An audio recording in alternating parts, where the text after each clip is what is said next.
네, 새는 좌우의 날개로 난다. 매주 수요일에는요, 보수의 시각으로 현안을 들여다보는 진격의 보수 시간이 있습니다. 이재호 국민의힘 상임고문 나오셨습니다. 어서 오십시오. 예, 안녕하십니까. 야, 자, 먼저 속보가 하나 들어와서 예. 지금 헬마우스 임경빈 이 작가도 나와 있는데. 안녕하세요. 어서 오시고요. 조금 전에 이제 김세환 중앙선거관리위원회 사무총장이 사의를 밝혔다는 소식이 지금 전해졌습니다. 일단 사무총장의 이 말은 이번 대통령 선거에서 발생한 확진자 사전투표 부실관리 사태 이거와 관련해서 사무총장으로서 책임을 통감하고 사임을 한다라고 지금 밝힌 상태고요. 네. 그렇지 않아도 사실 어제 이제 TV조선을 통해서 이 김 사무총장의 아들의 이제 특혜 채용 논란이 이제 불거진 바가 있는데 계속해서 이제 선관위를 향해서는 사전투표에서의 혼란과 관련해가지고 위원장한테도 이제 책임을 물어야 되는 거 아니냐 이제 이런 지금 이제 목소리들이 높은 상황인데 일단은 사무총장이 사의를 표하는 걸로 정리가 됐습니다. 그래요. 알겠습니다. 이 선관위가 참 여러 가지 논란에 또 휩싸이는데 앞으로 지켜볼 문제고요. 자, 임경민 작가는 일부에 많이 나왔는데 이제 진격해 보세요. 오랜만에 나왔어요. 건강하신 거죠? 저야 뭐 뻥처럼 건강합니다. 그래요. 네. 자, 고문님. 예. 지금 이 선관위 사태는 어떻게 보세요? 그 선관위 부분은 제가 말하기 전에 제가 좀 입장이 좀 바뀌었잖아요. 지금 국민의힘이 지금 이게 여당 상임고문이 되셨어요. 예, 코너를 바꿔야 되나? 그래서 지금 내가 잘못 말하면 이게 무슨 또 당의 뭐 공식 입장인가 또 뭐 아니면 무슨 인수위 입장인가 이렇게 오해할 수가 있는데 사견임을 전제로. 우선 그게 아니고 이 프로에는 정치인 이재호의 개인 의견이다. 개인 의견이다. 전제를 두고 말하면 김세환 사무총장이 사표 내는 건 그건 지극히 당연하고 당연하다. 뿐만 아니라 이번 선거의 그 부실 관리 있지 않습니까? 이게 뭐 부정선거냐 아니 그건 아니냐 그게 아니고 그 부정선거 논란 차원이 아니고 이번 선거 관리가 그게 사전투표 선거 관리가 그게 말이 됩니까? 무슨 뭐 쓰레기 봉투에 받고 무슨 바구니. 이미 기표한 걸 다시 주고 이거는 선관위로서의 이거는 소위 신뢰의 문제이기 때문에 김세환 사무총장 당연히 뭐 아들 문제가 아니라도 그만둬야 되고 뿐만 아니라 선관위원장과 선관위원 있지 않습니까? 중앙선관위원 임명한 거. 지금 6명인가 7명 있는데 전원 사표 내야 됩니다. 전원 사표 내고 앞으로 6월 지방선거가 있지 않습니까? 그걸 기해서 선관위가 진짜 중립적이고 양심적인 선관위로 거듭나야지. 거듭나야 한다. 이대로 그대로 끌고 가면 국민들이 선관위를 안 믿지 않습니까? 그러니까 선거하고 끝나면 맨날 부정선거 소리가 나옵니다. 그러니까 이번 차제에 혁신해야 한다. 선관위 전면 개편해야 한다는 게 제 생각입니다. 알겠습니다. 이게 막 속보가 뻥뻥 터집니다. 이건 오늘 원래 원고에도 없던 얘기고요. 첫 번째 궁금한 건 이거였어요. 자, 오늘 아침에 윤석열 대변인과 문재인 대통령과 윤석열 당선인 오찬 회동이 무산됐는데 당일 아침에 이게 취소가 발표되다 보니까 다들 이게 무슨 일인가 놀랐는데 자, 박경미 청와대 대변인, 김은혜 당선인 대변인 실무 협의가 마무리되지 않았다. 그리고 양측 합의하에 이유는 밝힐 수 없다. 그럼 이유가 있다는 거잖아요. 자, 고문이 왜 무산된 겁니까? 왜 무산된 건지는 나도 모르겠지만은 아시잖아요. 이게 경우에 없는 짓입니다. 경우에 없는 짓이다. 실무 협의가 안 돼서 뭐 어제쯤 안 돼야지 하루 전쯤 실무 협의가 끝나야지. 무슨 한 시간 아침에 무슨 이거는 진짜 있을 수 없는 이야기고. 있을 수 없는 이야기다. 그리고 퇴임하시는 분이 퇴임하시는 청와대가 이렇게 하면 안 되죠. 설사 실무협상 안 됐다 하더라도 아이고 실무협상 다음에도 하더라도 이미 국민들 앞에 약속한 시간이니까 당선자 만납시다 해서 그냥 축하도 해주고 이렇게 해야지 무슨 실무협상이 안 됐다는 이유로 대통령 청와대에서 안 만나겠다. 아니 당선자 측에서도 아이고 안 만나면 그만이지 이런 이야기 되니까 이렇게 정치를 하면 안 되는 거죠. 문재인 대통령이 그만둘 때까지 이런 식으로 하면 안 됩니다. 자, 청와대 잘못이다. 그 청와대에서 발끈한 이유 중에 이제 핵심적인 게 MB 사면 얘기를 이제 당선자가 오늘 건의를 할 것이다. 라고 못을 박는 바람에, 문 대통령 입장에서는 그 얘기를 할 수도 없고 안 할 수도 없는 좀 약간 애매한 상황에 처해서 그런 맥락도 좀 있지 않나요? 그것도 말이 안 되는 것이 의뢰급 당선자는 MB뿐만 아니라 정치적 사건에 대해서는 문재인 정권 하에 정치적 사건에 대해서는 사면하시죠. 라고 이야기하는 건 그건 상식입니다. 다른 정권이었더라도. 그래서 김대중 당선자도 당선되고 이틀 만에 김영삼 대통령을 만나서 1년밖에 안 된 전두환 노태우 대통령 사면을 건의했잖아요. 이거는 당선자로서 국민 통합과 국민 화합을 위해서 당연히 사면권이 현직 대통령에 있으니까 당연히 건의하는 건 그냥 일반적인 관례입니다. 그걸 갖고 무슨 뭐 사면 건의할 거다 해서 뭐 면담 안 한다. 아니 건의하면 예 알겠습니다 하면 그만이지. 그러잖아요. 예 알겠습니다 하고 안 해줄 수도 있고. 그럼 건의하면 사면권이 자기인데 있는데 예, 잘 들었습니다. 이렇게 말하면 되지. 그걸 이유로 면담 할자를 취소한다. 받을 수도 있고 아닐 수도 있는데. 솔직하게 말하면 윤석열 당선자로서는 뭐가 급하겠습니까? 솔직히 안 만난들 뭐가 급해서 안 만난다고 정권 인수가 안 되나요? 시간은 안 만난다고 무슨 문재인 대통령이 퇴임을 안 하나요? 그리고 MB 대통령 사면 건의 그냥 건의인데 건의해서 안 받아준다 하더라도 자기 취임하면 그건 사면하면 되는 거지. 알겠습니다. 시간 문제잖아요.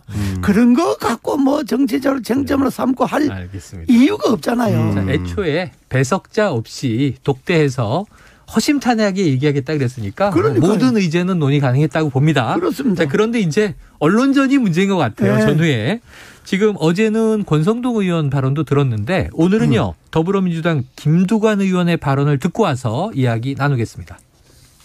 상대당 대통령 당선자 신분으로 이런 부분을 현직 대통령한테 건의하는 것 자체가 저는 매우 부적절한 거라고 생각을 하고요.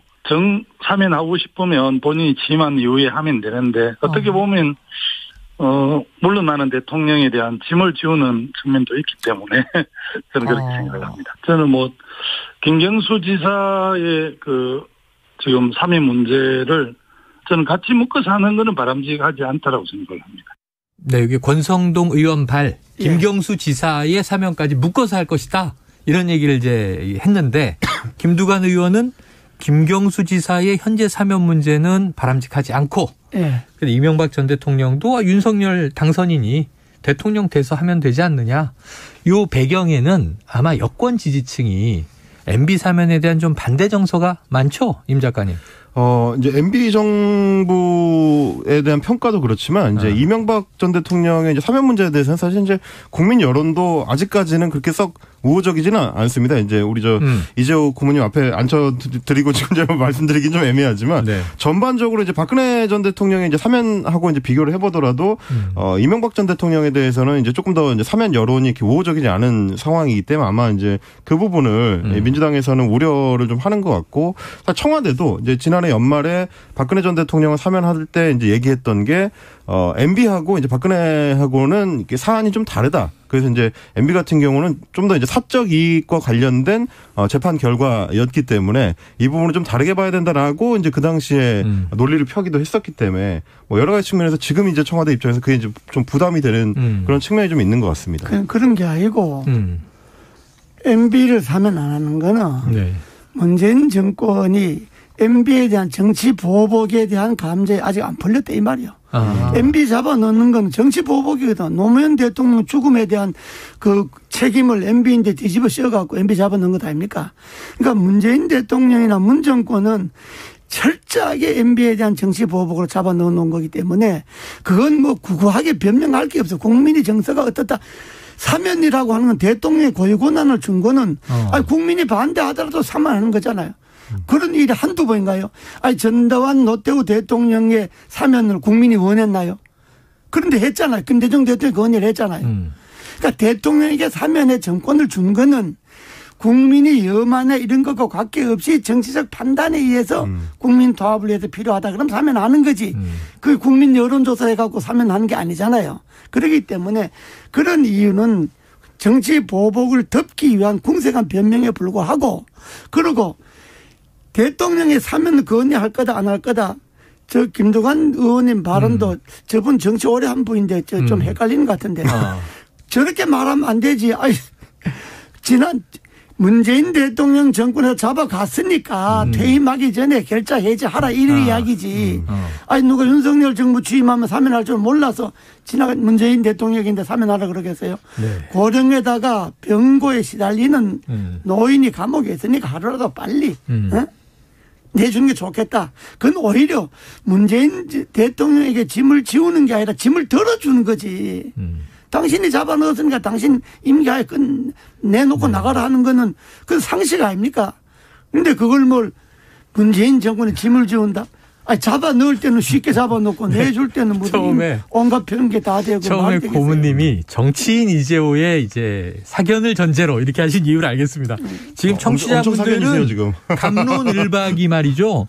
자, 과연 이제 이명박 전 대통령의 이제 구속 수감이 정치 보복이냐 문재인 정부 이거는 정말 좀 뜨거운 감자입니다. 네. 기본적으로는 이제 대법원에서 이제 판단을 해서 뭐 다스를 비롯해서 이제 여러 뭐 법과 원칙에 따랐다 관련된 문제들이 걸려 있으니까 대법원 판결까지 났으니까 대법원 판결을 존중한다 하지만은 네. 지금 김명수 대법원이 존중할 만큼 신뢰받을 만큼 안 되잖아요. 그러니까 내가 그걸 따지는 게 아니고 뭐 그건 좋다 이거야. 그건 좋은데. 전직 대통령을 그래 5년 가까이 감옥에 넣어놓고 무슨 국민통합 이야기하고 무슨 저 사면을 이야기합니까? 자, 어쨌든 통합을 위해서는 이재명 그 이명박 전 대통령의 사면이 필요하다, 꼭 필요하다 이런 입장이신데. 그러니까 내가 오늘 또 김호수 이야기도 할 거지만은. 네네. 어쨌든 사면 문제는 문재인 대통령에게 짐을 덜어주기 위해서 건의하는 거다. 알겠습니다. 윤석열 대통령이 자기가 취임하면 사면할 줄 몰라서 건의하는 게 아니고 이 점에 대해서 문재인 정권이 제대로 인식을 해야 된다. 그런데 이제 궁금한 게 이겁니다. 이제 내부 사정을 워낙 잘하시고 또 이제 그 지금 고문님은 딱 이제 MB 정부 때도 친이계 좌장 이렇게 불리셨잖아요. 그러니까 내용을 잘 아실 테니까. 자, 이 김경수 지사 사면 얘기도 권성동 의원이 꺼냈고 또 나아가서는 이재용 삼성전자 부회장 사면까지도 좀 거론이 되고 있어요. 근데 이제 이런 게 지금 정치인 뭐 권성동 의원이나 친이계 의원들이 이렇게 툭 던지는 건지 아니면 윤석열 당선인의 의중인지 이것도 궁금한데 어떻게 보세요? 이걸 인수위라든지 당직에 있는 사람이 이런 이야기를 하면 공식 이야기가 되잖아요. 그렇죠. 그렇죠. 권성동 의원도 현재 아무 직책이 없잖아요. 맞습니다. 그건 사견이니까. 사견이니까 뭐 그런 이야기 할 수도 있는 거고 그러잖아요. 또 정치권에서 사견을 전제로 하고 얼마든지 이야기할 수 있는 건데 권성동 의원이 판단을 잘못한 거는 김경수 사면을 할 거다 하는 거는 문재인 대통령이 김경수 사면도 하고 싶었지만은 권성동 의원이 그렇게 지르는 바람에 김경수 사면을 물 건너간 거죠. 하고 싶었는데 공로가 하는 바람에 물 건너갔다. 그러니까 권 의원이 그걸 알고 먼저 초를 쳐놓은 거지. 일부러 초를 친 것이다. 일부러 또 초를 친 것이다. 일부러 그렇게 안 했겠지만 결과적으로 초를 친 셈이 된 거지. 정말 김경수 지사를 그 사면 묶어서 한다는 게 말이 되겠어요. 잠깐 그러면 이런 부분은 어떻습니까? 이제 이종찬 전 국정원장 이제 인터뷰에서 했었던 얘기 중에 이제 인수위 초중기에는 인수위 위원들이나 뭐 관련자들이 되도록이면 좀 조용히 이제 움직이는 게 좋다. 너무 이제 분란을 일으키는 것보다는. 근데 이제 권성동 의원 같은 경우는 소위 이제 윤핵관이라고 불릴 정도로 이 새 정권의 핵심 인물로 꼽히는데 저렇게 계속 이제 갈등과 충돌을 일으키는 게 인수위 전체 기조랑 이제 맞을지 혹은 이제 국민들이 볼 때 마치 점령군처럼 행동한다는 인상을 줄 수 있지 않을지 이런 부분은 어떻게 보세요? 그렇습니다. 그런데 권성동 의원이 인수위원이 아니잖아요. 인수위원이 아니니까. 인수위원도 아니고 인수위에는 직접적인 관계를 하지 않으니까. 그리고 그 말씀은 맞아요. 인수위라고 하는 것이 조용조용해도 점령군이라고 이야기를 합니다. 그렇죠. 지난 정권은 당신네들은 뭐 점령군이야 이렇게 공개를 하게 돼 있는데 정말 인수위는 인수만 해야지 인수위에서 정치를 하려고 하면 안 됩니다. 그러니까 정권의 5년도 안에 설계를 하고 문재인 정권의 어떤 것은 잘못되었다는 것을 기록을 하고 평가를 하고 어떤 것은 잘했으니까 이어받아야 한다. 그러니까 문재인 정권의 잘못한 점은 정리를 하고 잘한 점은 이어받을 건 이어받을 대로 정리를 하고 이러기 때문에 인수위원회는 가급적 정치적 인물들을 쓰면 별로 안 좋습니다. 그렇기 때문에 인수위원은 조용하게 5년에 대해서 설계를 하고 지난 문정은 5년에 대해서 평가 자료를 준비하고 그렇게 하려면 실무적으로 인수위가 나가야지 그래요. 정치적으로 점령군 행사하면 안 되죠. 그건 맞습니다. 중요한 말씀에 이제 합의가 이루어졌습니다. 예. 자, 그 얘기 해보죠. 인수위에서 안철수 인수위원장인데 예. 점령군처럼 굴지 않겠다 이런 얘기도 메시지로 냈었고요. 그렇습니다. 또 보니까 어제 큰 가방을 싸가지고 왔는데 일이 너무 많다. 인수위에서 밤새겠다 이런 얘기도 했습니다. 예. 그러니까 일에 이제 매진하는 게 중요한데 이 첫 번째 사업이요. 대통령 집무실을 예. 청와대에 있을 가능성은 제로다. 이런 예. 얘기도 나왔고 광화문 대통령 집무실 시대 열겠다. 예. 그랬는데 또 밤사이 이게 용산 국방부 청사다. 예. 이 얘기가 바뀌어서 이 광화문 시대냐 용산 시대냐 지금 뭐 논란이 많아요. 예. 어떻게 보세요? 어디로 갈까요? 인수위를 청와대에서 나온다 하는 거는 그건 뭐 윤 대통령의 공약이기도 하지만은 그건 단순히 지리적 위치를 청와대에서 옮기겠다 이런 차원보다가 네네. 청와대라 하는 거는 제왕적 대통령 소위 하나의 상징이죠. 상징이잖아요. 네네. 승자 독식의 제왕적 대통령의 네. 산실이고 상징이잖아요. 그러니까 청와대에서 나오겠다 하는 거는 네. 승자 독식의 제왕적 대통령의 틀을 허물겠다 이런 이야기인데 깨겠다. 그건 좋아요. 그건 뭐 당연히 그래 해야죠. 당연히 그래 해야 되는데 그런데 장소를 대통령 집무실 장소를 과문이 아니고 용산으로 간다. 네네. 이건 저는 제 개인으로는 옳지 않다고 생각합니다. 반대입니다. 네. 왜냐 그러면 대한민국에서 과문이라고 하는 거는 정치적 역사잖아요. 그렇죠. 네? 광장도 있고. 과문이라고 하는 것은 소위 뭐 굳이 옛날 걸 이야기할 수 없지만은 조선이 건국하면서부터 네. 1492년 조선이 건국하면서부터 대한민국의 중심. 그렇죠. 네. 지금까지 이어오는 그게 과문이잖아요. 그 일대잖아요. 네. 그래서 거기엔 뭐 경복궁도 있고 뭐 덕수궁도 있고 창덕궁도 있고 다 있잖아요. 맞습니다. 역사적 유적이 있잖아요. 네. 이 과문의 집무실을 만든다고 하는 거는 대한민국이 정치적 역사적 전통은 이어가되 제왕적 권위는 허물겠다. 네. 이런 의미에서 과문에다가 집무실을 옮기라는 것이지 예. 단순히 청와대에 나와서 용산으로 국방부 자리로 가라. 네. 그거 가면 그게 또 하나의 제왕적 산실이 되는 거죠. 용산 국방부 네. 딱 하는 데가. 네네. 근데 뭐 경호 이야기를 한다는데 네. 저도 조합청사에서 장관을 근무해봤지만 경호 별 문제 없어요. 그리고 같은 건물에 뭐 딴 행정부서 근무 같이 해야 된다. 네.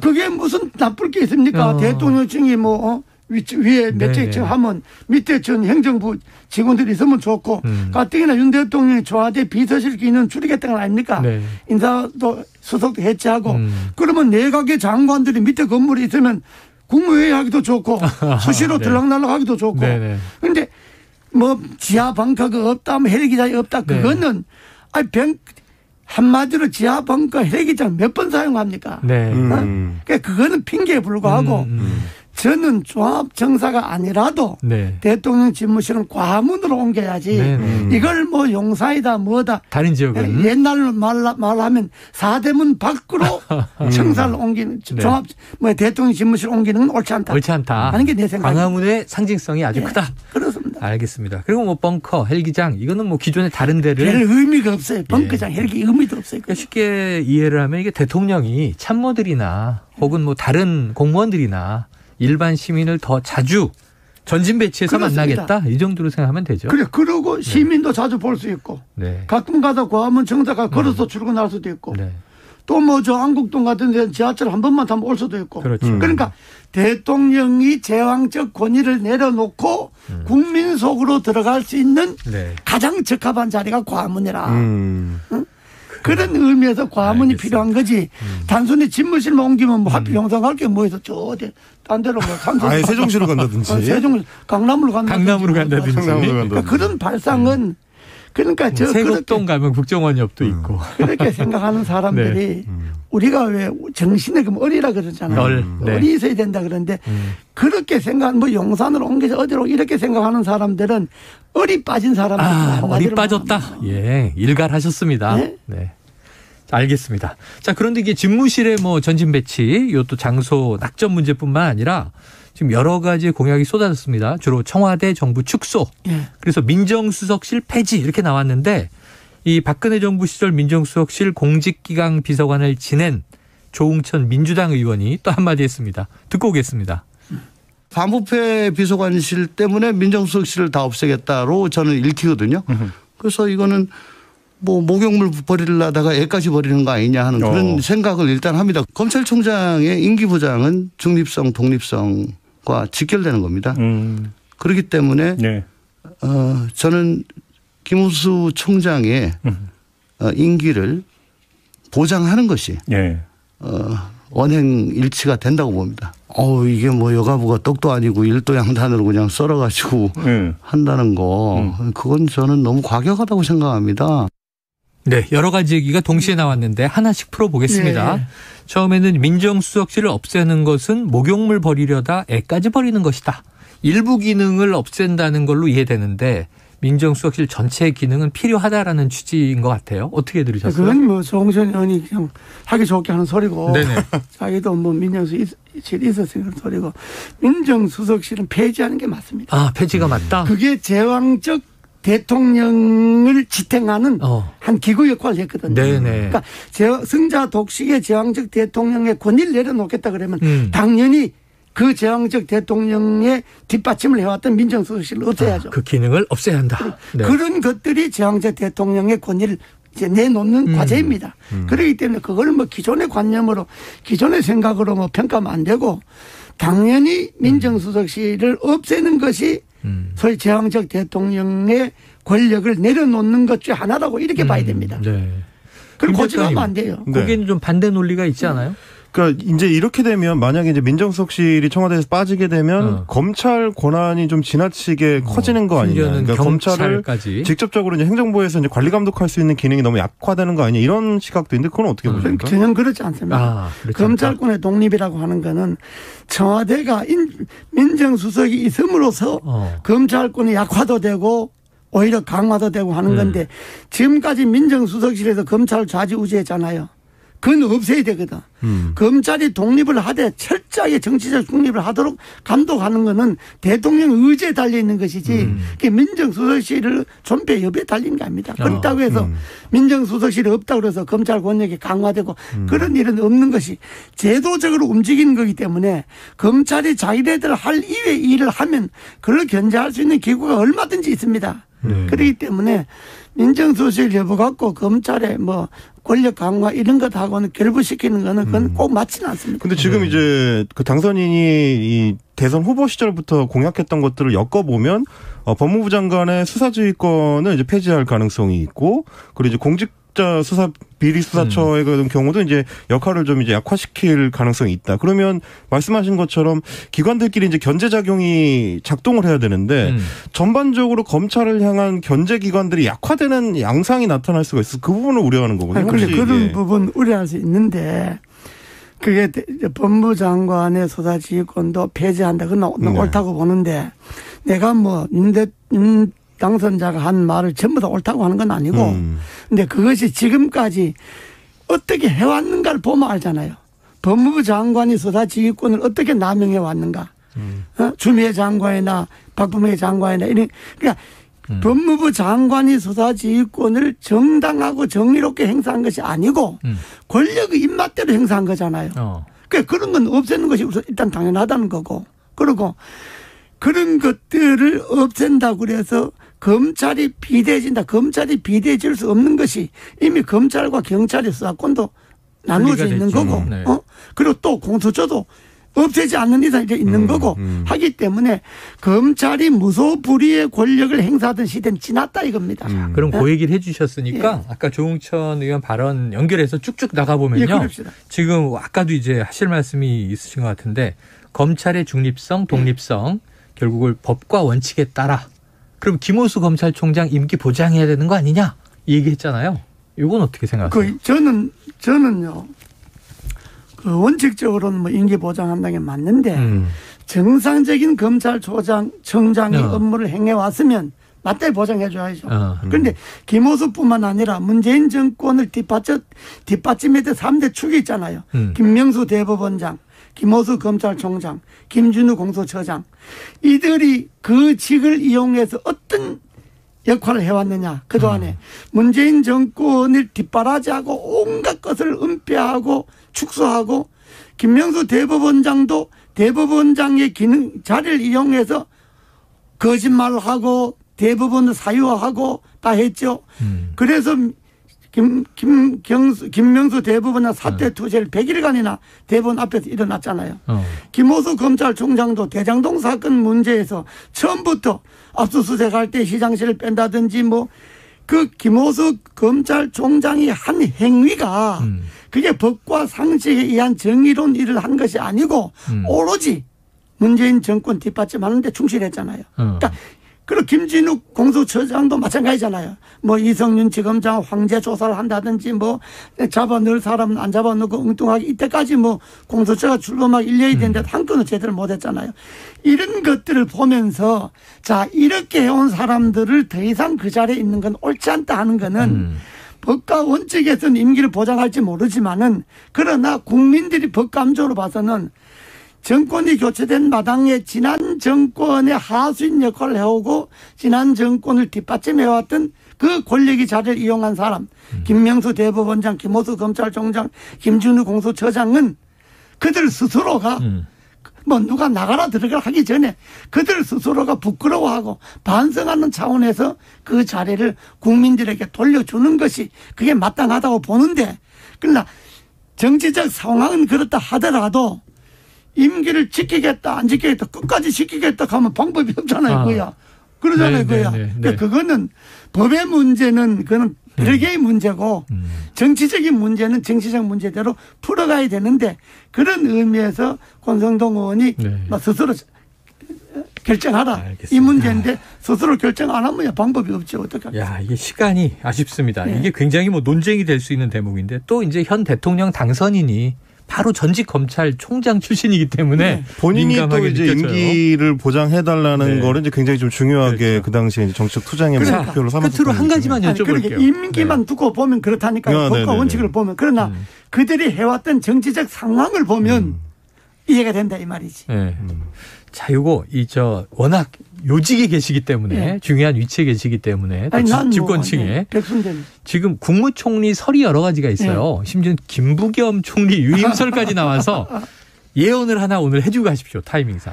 초대 국무총리 누가 됩니까? 저는 뭐 누가 된다 그렇게 얘기했다 틀리면 또 내가 완전히 또 고모님이 가시는 거 아니에요? 고모님이? 아니 그거는 저 생각은 이거는 진짜 그 윤석열 인수위나 윤석열 대통령인데 전하고 싶은 말은 국민 통합 정부를 내걸었잖아요. 국민 통합을 지금 첫 번째 과제로 내걸잖아요. 그러려면 국회하고도 통합을 해야 하잖아요. 그렇죠. 국회는 여소해야 되잖아요. 그렇죠. 초대 총리는 국회에서 선출해라. 국회에서 추천하면 받겠다. 이렇게 과감하게 초대 총리의 선출은 국회로 넘기고 맡겨버리는. 국회가 여야 합의해서 좋은 사람 추천하면 내가 받겠다. 이렇게 해서 적어도 초대 총리의 선출은 국회에다 넘겨주는 것이 그게 국민통합정부의 정신에 맞다. 궁금한 게 하나 더 있습니다. 누가 대통령이 되든 논란이 됐던 배우자. 이게 이제 대선 결정되기 전까지는 김건희 씨든 김혜경 씨든 청와대에 당분간 들어가면 안 된다. 이렇게 얘기하셨잖아요. 그렇습니다. 그럼 이 김건희 여사 청와대 가면 안 됩니까? 본인이 안 간다는 거 아닙니까? 본인이 안 간다고 했다. 난 그 생각은 변함이 없는데 그거는 본인에 대한 어떤 귀책 사유보다가 새로 들어서는 대통령이 위해서? 성공하는 대통령을 만들려면 초반에 국민들에게 뭔가 반성하는 것도 보여주고 자세도 보여주고 낮은 자세를 보여줘야 한다. 나는 뭐 안 들어가는 게 맞다. 알겠습니다. 궁금한 건 자꾸 떠오르는데 시간이 넘었어요. 고모님 오늘 보내드리고 다음에 또 모셔서 중요한 얘기 듣겠습니다. 자, 오늘 이재호 국민의힘 상임고문 임경빈 팩트체커와 진격의 보수 함께했습니다. 두 분 고맙습니다. 감사합니다.